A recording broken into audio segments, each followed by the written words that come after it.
Very good. Well, I am Erin Oots, and I am very thrilled to welcome you to our new series with our SBA partners, the Women's Business Center, SCORE, and the Small Business Development Center for South Carolina. This group of three very important organizations and very talented individuals have worked together over the past few months to develop a new workshop on financial literacy. And that sounds like really boring, but what it is about is understanding the numbers in your business, the money, and how it flows through your business and how to keep track of it. So today we're starting with Parra, who's going to talk about the paper trail and how to actually find the numbers that you need. And then we will go with Earl Gregorich, who will talk about, of course, I don't have my notes in front of me. He will talk about how putting your numbers into a spreadsheet and having them make sense. And then Jerry Smith with SCORE will take the final and he will talk about what those numbers mean and how to make goals so that the numbers will fit your goals rather than you just having to try to make it around the numbers. So I'm going to turn it over to Anna and say thank you to you and Earl and Jerry, and all yours, Anna. Thank you, Erin. I don't know what you're talking about. We're going to have so much fun today. We are. and with that in mind, please let me know as we go along. If you have any questions, feel free to put them in the chat box. I'm sure the great thing about these webinars so far has been the collaborative aspect. So I know my fellow resource partners and Erin and Justine might be able to answer those questions, or we can interject and sort of have a conversation as we move through this very exciting presentation. So like Erin said, we had this idea. We really wanted to help business owners and entrepreneurs tell the story of their business, because that is what you're doing with the numbers. You are telling the story, the most important part of the story with those numbers. And a lot of times for us, when we're working with clients at the Women's Business Center, and I'll go over a little bit of background about who we are, that starts with getting organized and putting together your financial documents. And we will hear more about that in just a minute, but I wanted to give you an opportunity, give you a little bit of background about who we are at the Women's Business Center. So we are the CommunityWorks Women's Business Center, and we serve. If you can, I'm taking a break for a little to make sure everyone is on mute, just because I cannot hear. But thank you. So we are the CommunityWorks Women's Business Center, and with the CommunityWorks is a nonprofit loan funder. We're also what you call a CDFI, Community Development Financial Institution. I'm hungry. Why don't you go get some? Yes. I think I can. Anna, Justine, can you mute everyone? I'm working on it. Okay, thank you. I'll try to keep going. So like I said, we're the CommunityWorks Women's Business Center, and we're at a nonprofit loan funder and a CDFI, a Community Development Financial Institution, which means that we are not quite a bank, but we do loan to small businesses. We have micro business loans as well as startup loans, as well as express loans. We also do, we have a mortgage assistance program that is now statewide. And we also do some financing for affordable housing. And that's a little bit about CommunityWorks, but specifically the Women's Business Center, like Erin mentioned, we are a resource partner. We're an SBA resource partner and an SBA funded Women's Business Center. We were funded a year and a half ago, started in September of 2020. We launched here in Greenville, but like I mentioned, we serve 15 counties in the state of South Carolina. Most of those are in the Upstate. We're one of 3 women's business centers now in South Carolina. There's one also in Columbia at Benedict College, and one in the Low Country in North Charleston at the I Hope Foundation. And I'm glad we're here because South Carolina is rocking it with women's business owners. While we work with women and men, we really are here in response to growing numbers just of women business owners here in the state. I believe South Carolina is 4th in the country when it comes to entrepreneurship among women. And we have seen that in the year and a half that we're here, just the women who reach out to us, the spectrum of clients that we have in all different industries and all different phases. And we're just really thrilled to be able to serve and work with alongside these women and men as they go along in their business journey. But I wanted to also give an opportunity, and as you see here, that's me, Anna Parra, and Sarah Carter, our program coordinator. I wanted to give an opportunity for our other SBA resource partners to introduce themselves. We are part of an important network here in the state, so I wanted to make sure they had a chance to do that as well. Erin, we heard from you, and I'd love to hear from Jerry and Earl as well. Jerry, if you want to start, since you're the first person I hear. I'll go first. Thank you. I am Jerry Smith with SCORE. SCORE is also a resource partner of the SBA. And really, we have 2 primary focuses. The first, what we're mostly known for, is one-on-one mentoring. So anybody that's out there, small business owners, entrepreneurs, anybody that's even considering starting a business, we work with the whole spectrum from the beginning, pre-startup, all the way to people that are potentially exiting their business. The best place to find us is at our website, piedmont.score.org. From there, you'll see a link to request a mentor. And the other thing we do is we have an education program, and we do events like this where we have various content that will do webinars from time to time. All the other resources we have online, spreadsheets and documents and those kinds of things that comprise the rest of the education program. And as Erin mentioned, we'll be doing the 3rd component of this series, which is titled The Story Behind the Numbers, Translating Numbers into Financial Goals, where we'll focus on just that, the financial goals of your company, and how do we really look at these numbers that Erin's going to start with. I'm sorry, no, it's not Erin, but Anna's going to start with today, and go through, and in the next series, you'll hear more in depth from Earl. And finally, we'll go into what I'm talking about with the financial goals in the 3rd component. So at this point, I'll turn it over to Earl, and he can tell you a little bit more about the SBDC and his side. Thanks. Thanks, Jerry. So I'm Earl Gregorich. I'm with the Small Business Development Center. I'm the area manager here in Greenville. And we are also an SBA partner, and we focus on the growth stages of business. We do help entry-level businesses as well, but we focus a lot on the growth stage of business. So we do a lot with regards to research, data analysis. We have specialized programs in government contracting, technology commercialization, cybersecurity. Many of the programs that you see as you start to see your business grow larger, we get involved with that. And my particular office here in Upstate is partnered with Clemson University. And Clemson also offers a student project opportunity for our small business clients, in that you can work with a consultant like myself, and we can recruit students to come alongside and work on projects as needed. Whether that's marketing, business analysis, online services, whatever we have a team available for.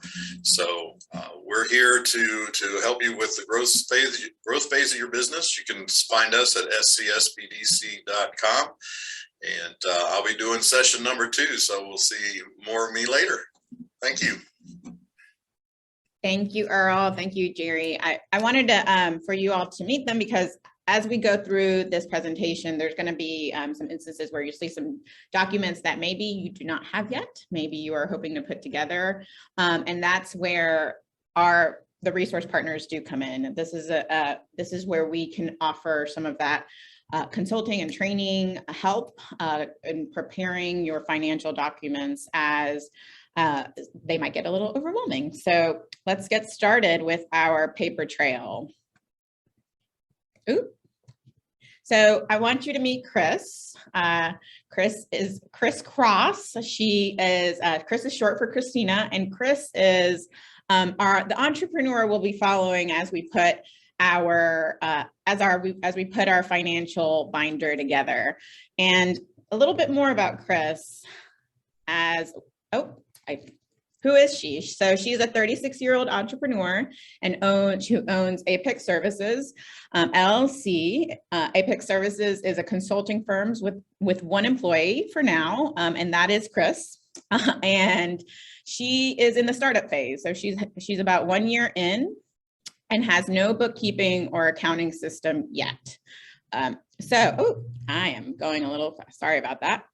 And she's growing. She's growing in her first year and really needs some help because she is getting, her clients are demanding, which is great, but she needs some graphics help. So she looking at her numbers, which she has not, without that bookkeeping, without that accounting system, she has not been able to determine, can she afford to hire someone and get paid, which is the big question. You know, sometimes we forget in that entrepreneurial journey, we're trying to make that profit, we're bringing in the money, but are we writing ourselves a check? So let's see if Chris can get to that point where she can determine if she can hire and what she'll need to determine that. We won't determine that today, but we will see what she needs to determine it, if she could hire someone and also pay herself. So I am doing this in the form of a binder because that is my preferred way of organizing things. I have my Apex Services, thank you LinkedIn for this logo, Apex Services binder. I am showing a binder today, but you don't have to have a binder. You can have an accordion file. You can just keep it on your computer, having your own virtual binder. Really, this is all about getting organized and having something in one place. I do always recommend, as you all probably already know, to have some backup. So if you have something stored on your computer, whether that's having it on another drive as well, if you want a safe paper. But if you had the printed out version and whatever kind of filing system you need, this is a suggestion of how to start getting organized, but really it's just about doing it, about that record keeping. Chris is in that startup phase.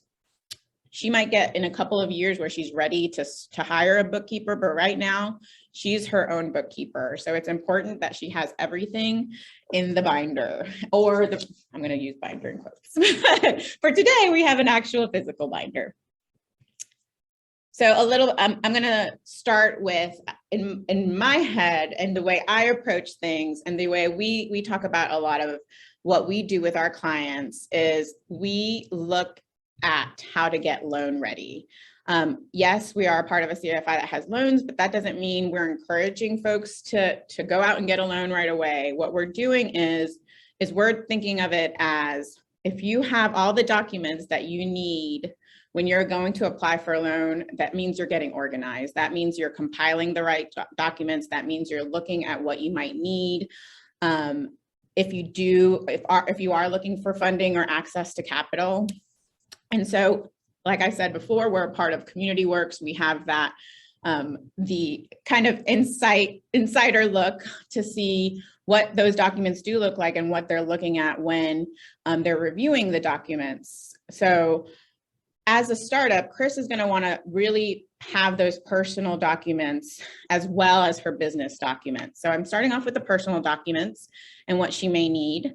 And I'm going to go back because apparently I'm click happy. Sorry, y'all, everyone.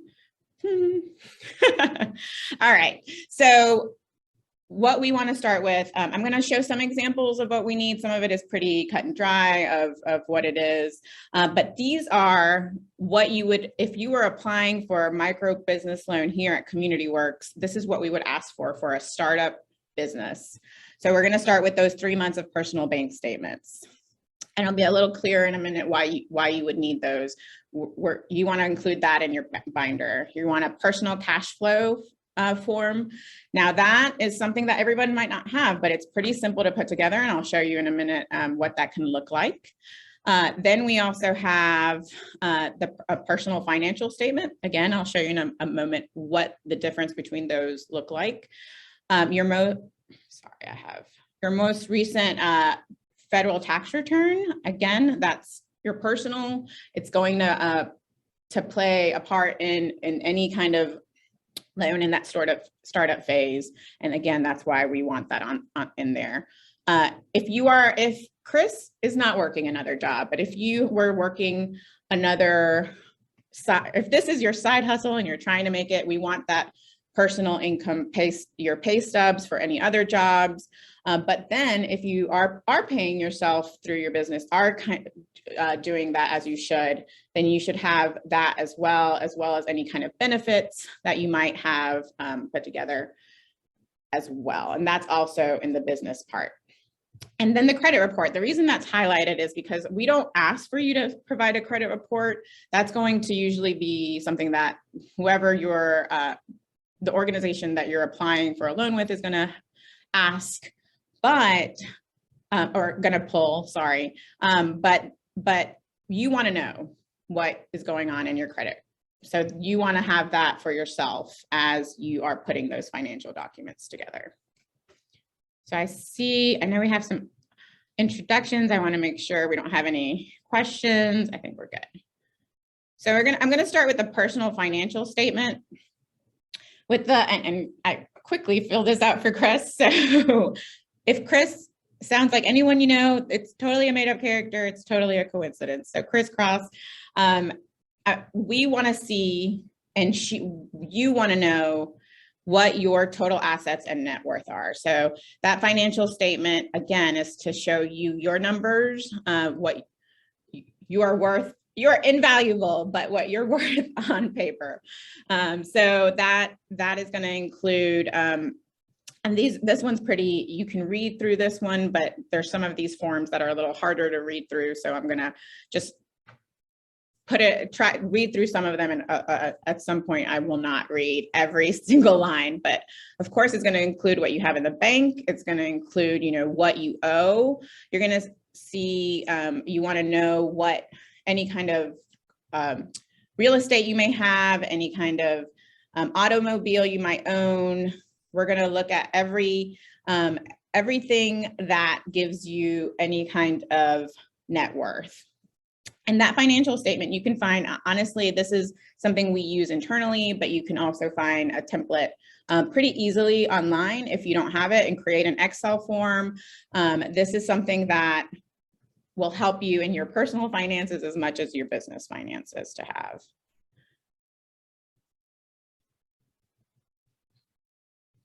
So then we want when you're putting these things together, we want to add a personal cash flow statement. Now, what is the difference? Here we're looking at your income coming in and your expenses going out. This one is for on an annual basis. I don't know why it didn't have a total in here when it comes to expenses, but what I'm going to give you a little bit of behind the scenes of how they figure out whether someone would be able to pay back that loan. So they're really, and this is news for some people, and other folks are familiar with the process, but they're looking at really if you can afford that payment every month when you do get a loan, and you're wanting, and Chris in this situation is looking, can she afford to hire someone? So does she have that extra amount of money at the end of the day? So yes, this is personal finances, but this is similar to that business cash flow statement, where she's going to be looking at, does my income, does it give me enough income after expenses to pay myself and someone post all of the expenses I have? So right now with her personal finances, if we're not including any business finances, she can definitely take on a loan if she wants to use that to pay. But there's going to be more information coming in quick. So include that personal cash flow statement. Again, this is a pretty simple form that we have internally, but that you can find a template for online, or just create yourself, because it's looking at your expenses. So now let's get to business documents. I'm trying to make sure we have enough time for questions once that comes, but I think we're good. So the business documents is what I like to call, these are the building blocks for when Earl will go into those spreadsheets, which we'll cover some of that today. These are what will build those spreadsheets once you are putting that together in your binder. The business documents here that are highlighted are not required when you do a loan application, but this is where you're going to take the information to fill out those documents that would be required, those documents that you want to make sure that you're creating in your organization of your business. So you have your client invoices and payments, so you want to keep track of all of it. Now that doesn't mean, again, it might not all fit in the binder, it might, but you're wanting, Crisscross does not have a bookkeeping system right now. It's something she wants to invest in, but she definitely wants to make sure she's keeping track of what's coming in and what's coming out. So let's start with making sure she's getting those invoices and she's making sure that she is following along. If it's just as simple as a binder, at least she's starting there. Then she wants those receipts. She wants to make sure she knows her expenses. So she's gonna keep everything she spent, from the gas in her car to get to meetings, to the snacks that she might have bought for a meeting or an event that she put on, whatever it might be that she's doing, she wants to make sure that she's collecting those receipts. That might seem pretty simple, but sometimes if we're not, and I'm going to backtrack a little, these business documents, if those receipts, they better be from a business account. Don't co-mingle your accounts, whatever you do. Make sure you're using those receipts and you're keeping those receipts and those checks written from your business account. One of the big things that we saw that was a real problem when the PPP loan came up and people were trying to figure out their expenses or show what their, and not necessarily the PPP loan, but other grants and funding that was available during that first part of COVID response, was that there was that commingling of funds. So it wasn't clear how much people were spending on their business. And that number, we need to know that number. How much are you spending that is business, not personal? Again, I'm sorry, apparently I cannot figure out this clicking system. Okay, and then you're gonna want to, if you do have business credit, you're gonna wanna include that report as well. And follow along with how your business credit is doing as a lot of folks don't necessarily have that. So that's if you have taken out any kind of business credit card or a loan. So you're going to want to include that. Payroll is something that we do not see often. People don't necessarily have any payroll documents, but if you are paying yourself, you want to make sure that you're keeping track of how much you're paying yourself. And this goes back to what I was talking about with PPP, that we saw people, we didn't know what people were paying themselves. If you're a solopreneur and you are applying for any kind of loan, we want to know how much, we want you to make money. So make sure that you're keeping track of how much you are paying yourself, include that, as well as any kind of benefits that you might have through your company, even if it's just you. And then you're going to want to at least have 3 months of those business bank statements. If available, if you're in the very beginning stages and you don't have them, but you definitely, Crisscross has them because she has been in business for a year. So those are what we start with, what I call the business building blocks, because you're going to take the information that you have there and create some of these additional documents that are what I call the homework, because it requires, looking at the numbers on those documents and really going through and creating some of these if you don't already have them. Of course, And again, this is based on a list of, if you're applying for a loan, what you will probably be asked for, not just from CommunityWorks, but from other organizations and other financial institutions. And if people who are looking to fund you are going to want to see some of these documents. So a business plan, not necessarily what one would consider a financial document, but it is going to guide you. It's part of your story. You want that in your binder. A lot of times that business plan that you're using might already have those financial projections. Sometimes it doesn't. So you'll have to do your additional financial projections on your own. So you're going to want to, you're going to want to create that homework for yourself in addition to that business plan. In addition, you're going to want to have at least 24 months of cash flow projections, and we'll look at that in a minute, as well as a year-to-date profit and loss and cash flow statement, and your most recent business federal tax return. So your cash flow projections, I'm not going to go too much into this because I don't want to steal any of Earl's thunder. So I'm going to just kind of, this is Chris's cash flow forecast that she has put together. And I thought we should have been nope, that's right. So this is her forecast and what she is looking at for years 1 to 3. She got a little ambitious. She did not just do her 24 months, but she did for all first 3 years. And she's looking at what she's going to be bringing in. And of course, because they're projections, this is based on homework. This is based on what she's done. And so depending on who you are. So you might be a startup that has not been in business for the year quite like Chris has been. So you might not quite have a forecast yet. You might have a projection instead. And that is going to be just based also on your homework, based also on your research, but not necessarily based on any kind of history. Chris has that history of what is coming in, what her cash sales are, what her different outflow is, what her expenses are. So she can put something together as a forecast with her history, with her business history. Now, if you are not necessarily, I'm so sorry, apparently I cannot control my computer. If you are not there yet, that's fine. We're looking for the projection. She has a forecast ready to go because she has been in business for a year.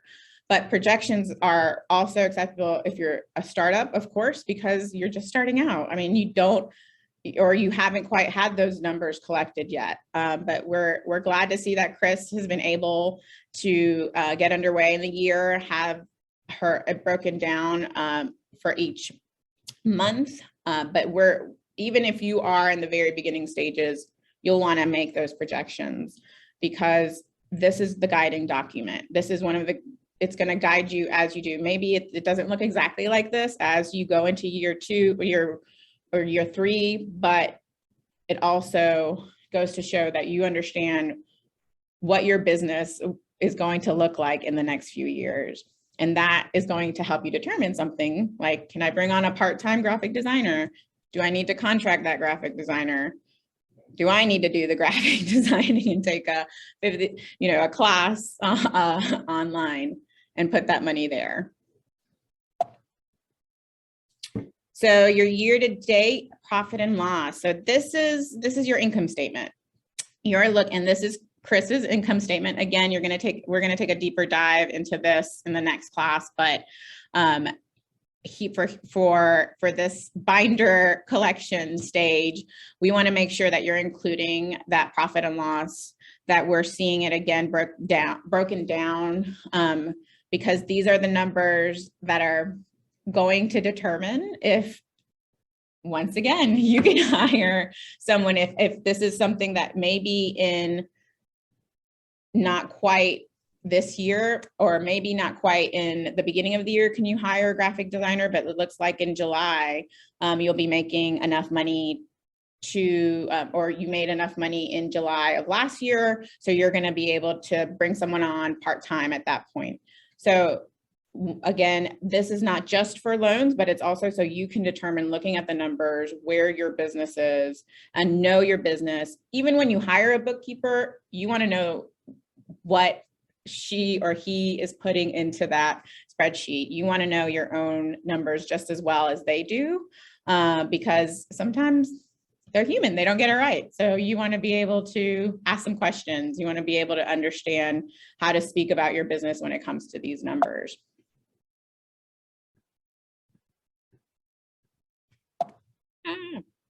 And then we have the cash flow. So this is not quite Chris's cash flow. I wanted to clarify that. This is her startup expenses. And the reason I included that is because it's part of her cash flows.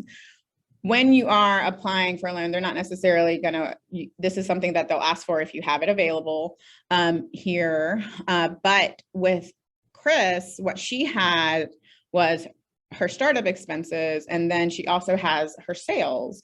And sometimes your cash flow is not going to be one piece of paper. Sometimes it might be broken down into, hey, this is what my sales looked like. We want to see your expenses and your revenue. So whatever that looks like for you, include that in your binder. If that's a sales sheet of exactly where your different sales streams. So, hey, I have X amount of clients paying me so much, then we want to see that. But also you want to include any other revenue streams you may have. So that might not be included in a spreadsheet, but it might look different for you depending on widgets versus consulting versus whatever that you might have and your revenue streams. So we want to make sure that you want to make sure that you're keeping up with that, whatever that would look like. For Chris, it was a startup expenses in her first year is how we keep track of those expenses. But then we're going to also add, if we're looking at the cash flow,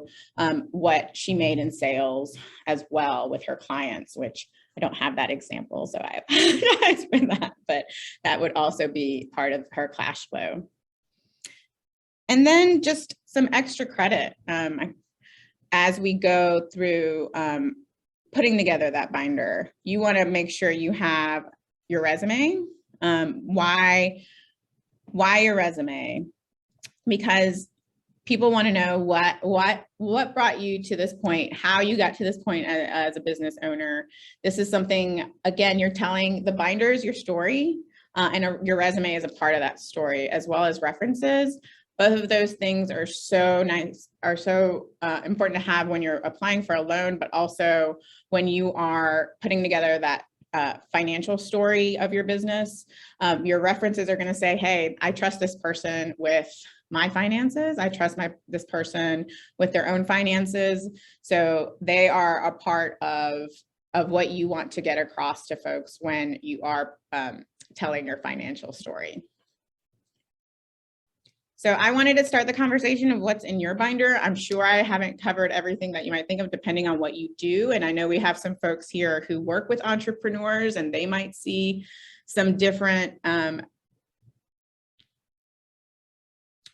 yes, okay, so I'm just looking at the questions. They might see some different opportunities for people to include other documents depending on what type of client it is or what kind of business it is. So I know David asked about the transition from your personal finances to supporting the business. So I'm going to go back.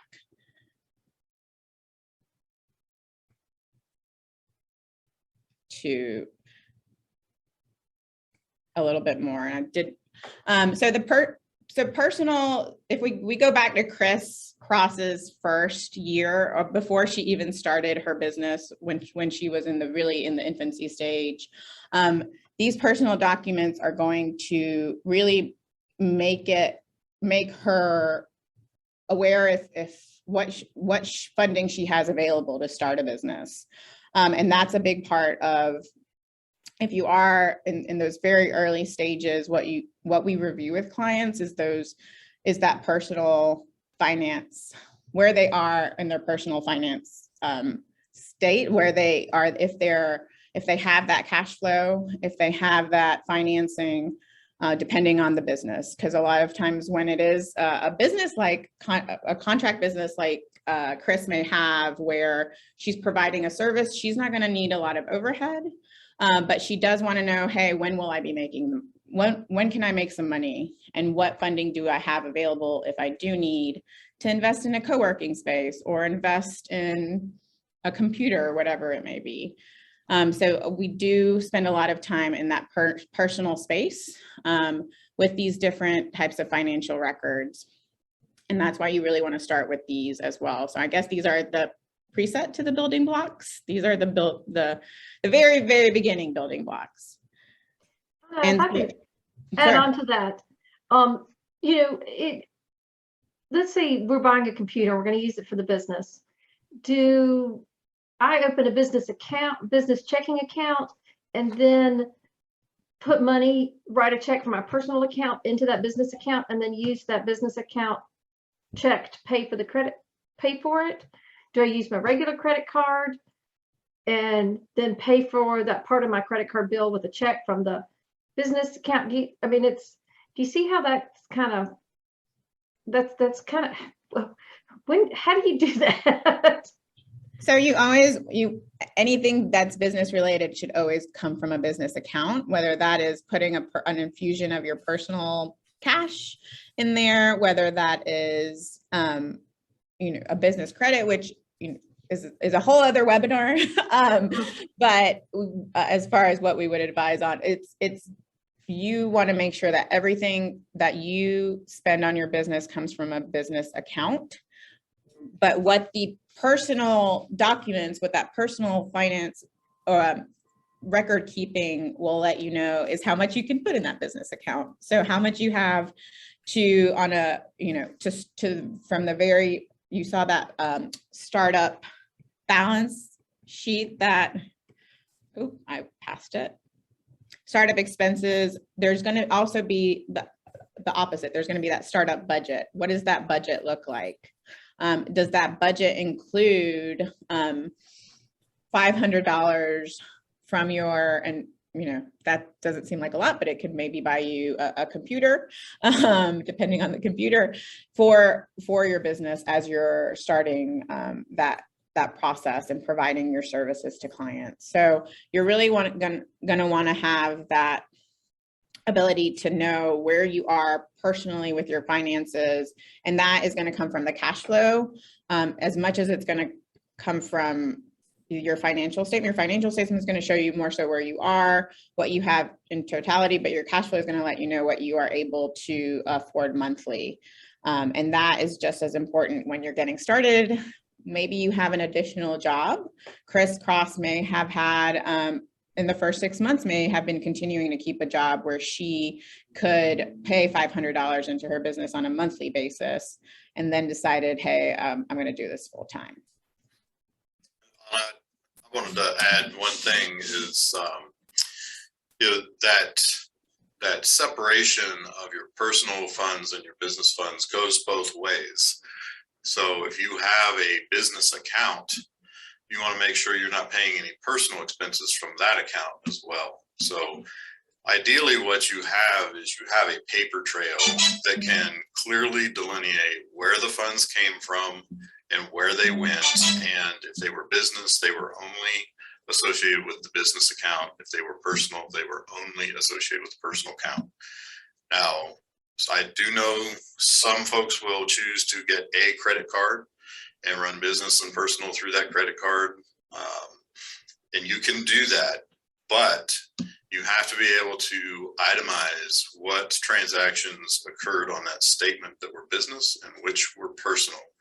And frankly, from an audit standpoint, you don't want to be in a position where you're parsing out line items on a bank statement or a credit card statement in front of an auditor. So that's why we suggest that you keep accounts separate, both in banking, credit card, and so on. So I hope that clears up a little bit more on that personal versus business transition. Thanks, both of you. Yeah, and it's not one more thing on it there. What Erin was asking was with the that first transaction as well. It's that when that money comes out of the personal account for the first time, goes into the checking of the business account. Accountants call that paid-in capital, and that's just the funding that starts the business off. So that's really not commingling. That's actually the first initial infusion.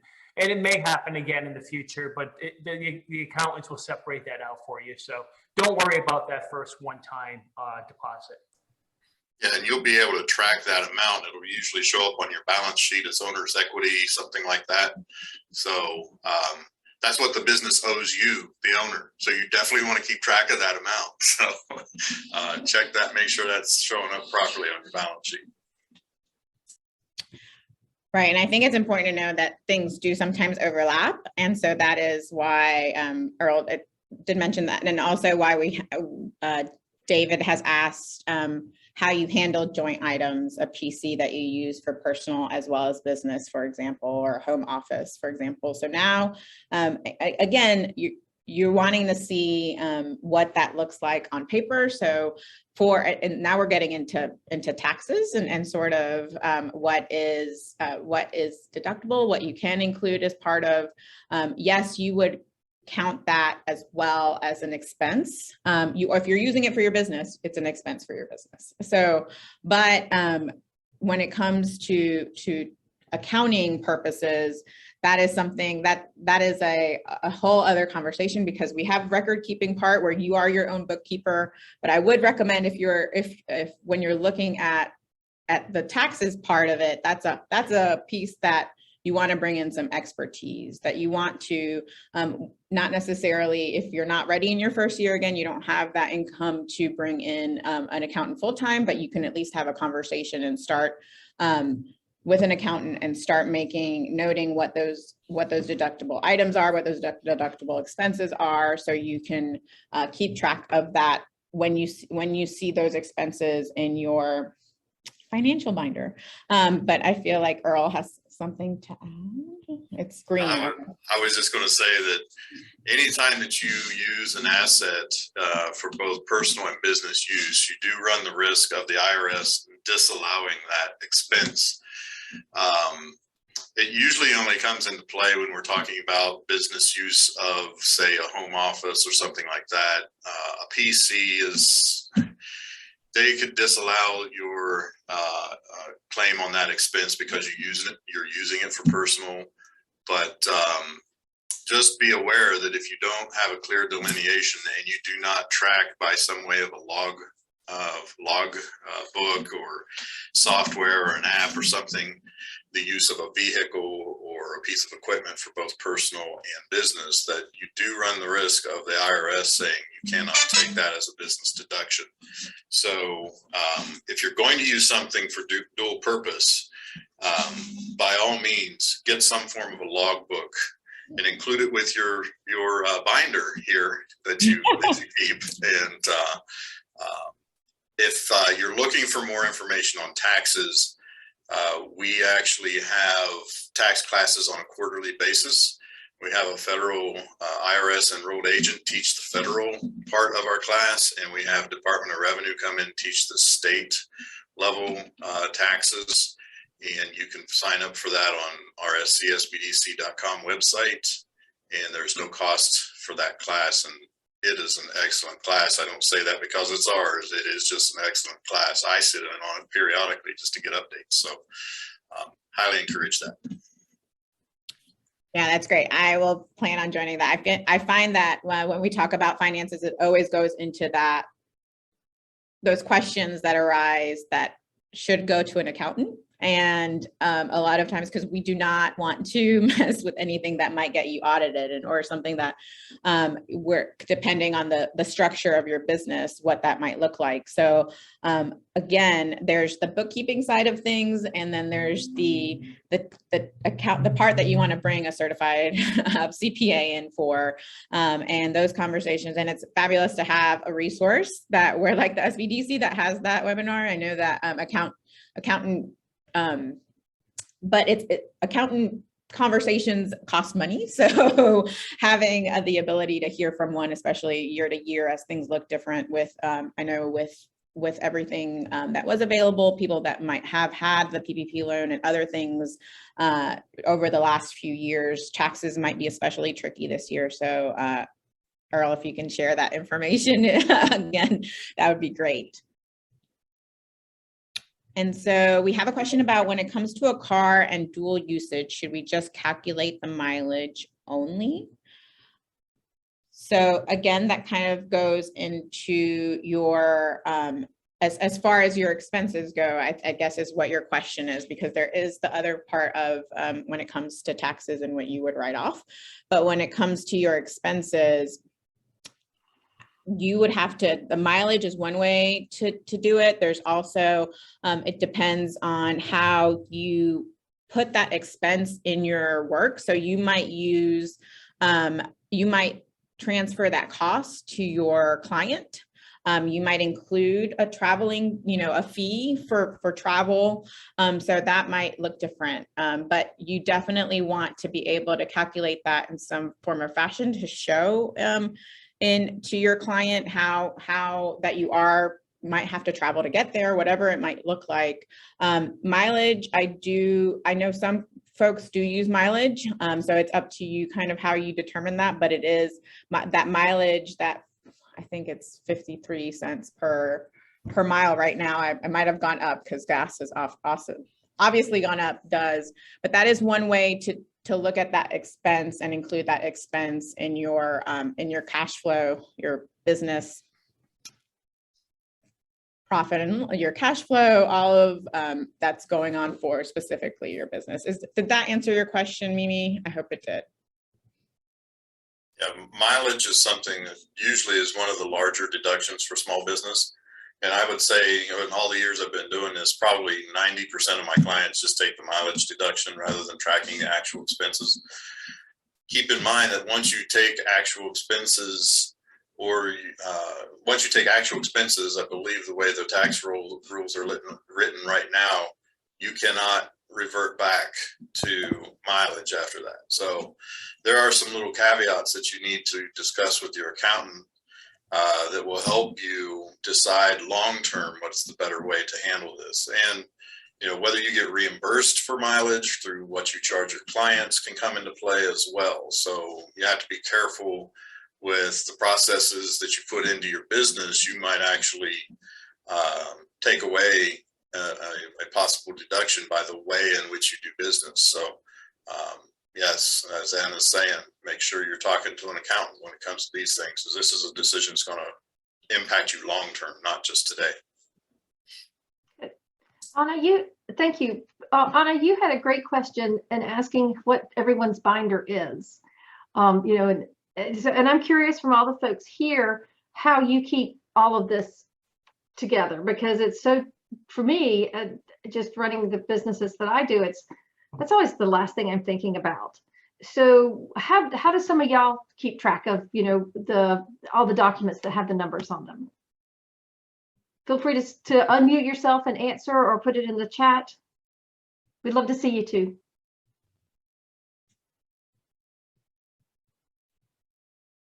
Okay, do those crickets mean that nobody's doing it? I was going to add, I know that it's a lot, and we do, hear from a lot of businesses that do have QuickBooks or might have something along the lines of or even have a bookkeeper that does. But I also want to kind of take it back even more so again to like that very initial startup period. One, collecting what's coming in and coming out is just really important, but having even a basic spreadsheet is better than nothing. So making sure that you are creating what works for you in the meantime as you are starting a business is more important than trying to figure out what everyone else is doing, because a lot of times that might not be a part of the process when you're first starting your business. And I think just the whole concept that you have of organizing this into a form like that, using a binder or something similar, that goes a long way. The organizational skills, the presentation, all of the things that you listed there. And as you mentioned on one of the I think towards the end of the slides, even that something like your resume, where you look at that and say, especially if you are going for lending, you're building that credibility with your resume and the other tools that are behind there. You're incorporating, either before you go or, in the report itself, your credit report.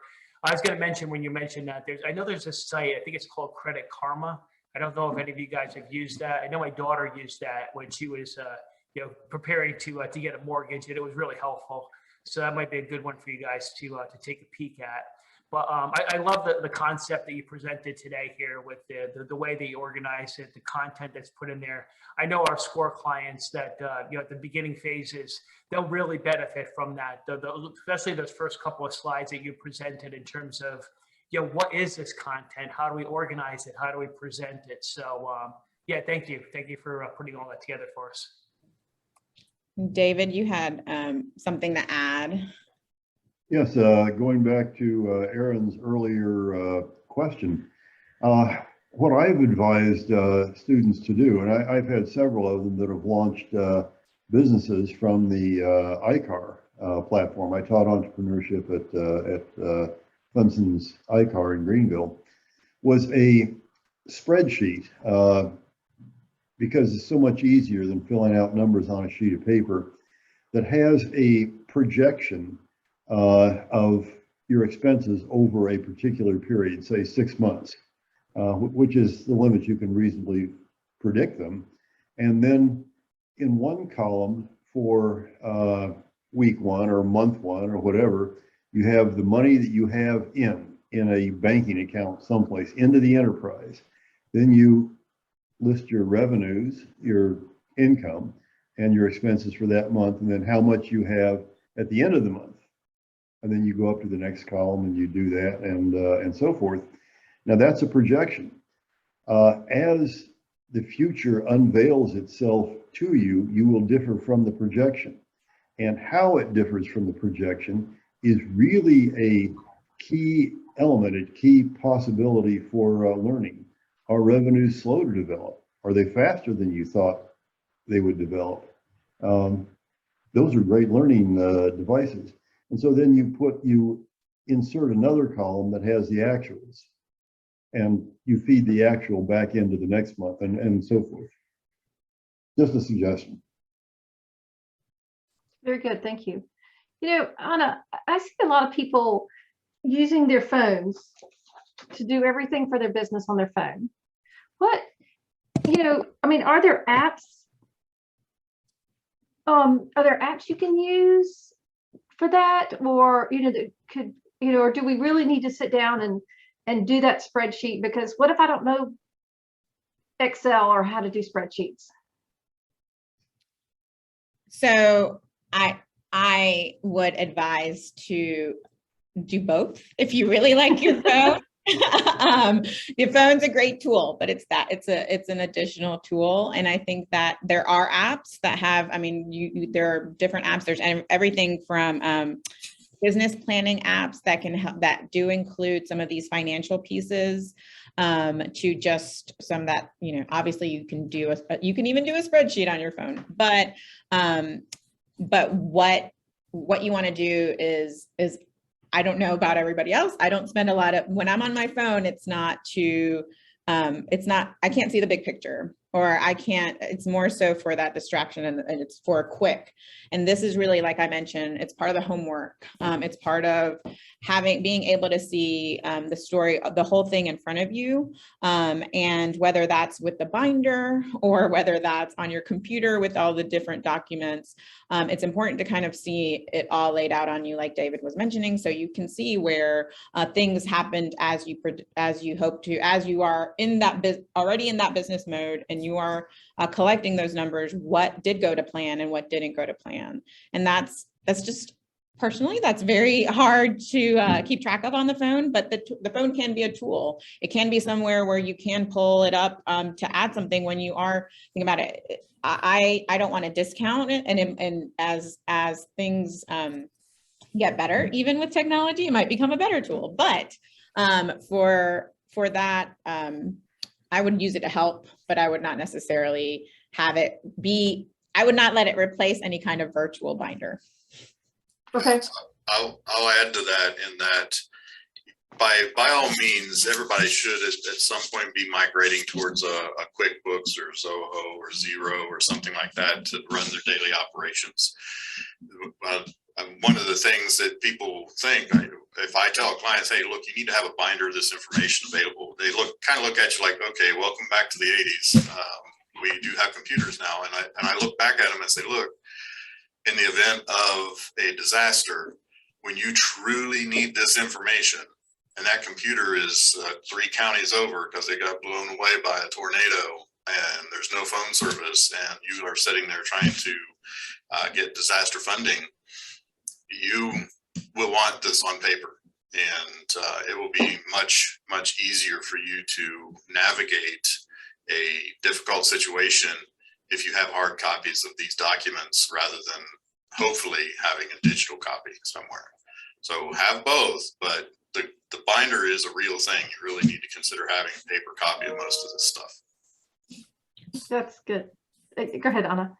I know I keep going back to it, but it's really where we saw a lot of the need for this kind of organization was with the PPP loans, and with the there was an opportunity for most businesses to get some funding if they had that paperwork. Now, a lot of it was based on taxes, but in order to have your taxes, you're going to need, again, all of the paperwork that we spoke about today. So it's really not just for, obviously the pandemic created an emergency-like situation, but it also created there was some opportunities, and it's for not just that emergency, but also for when you have an opportunity.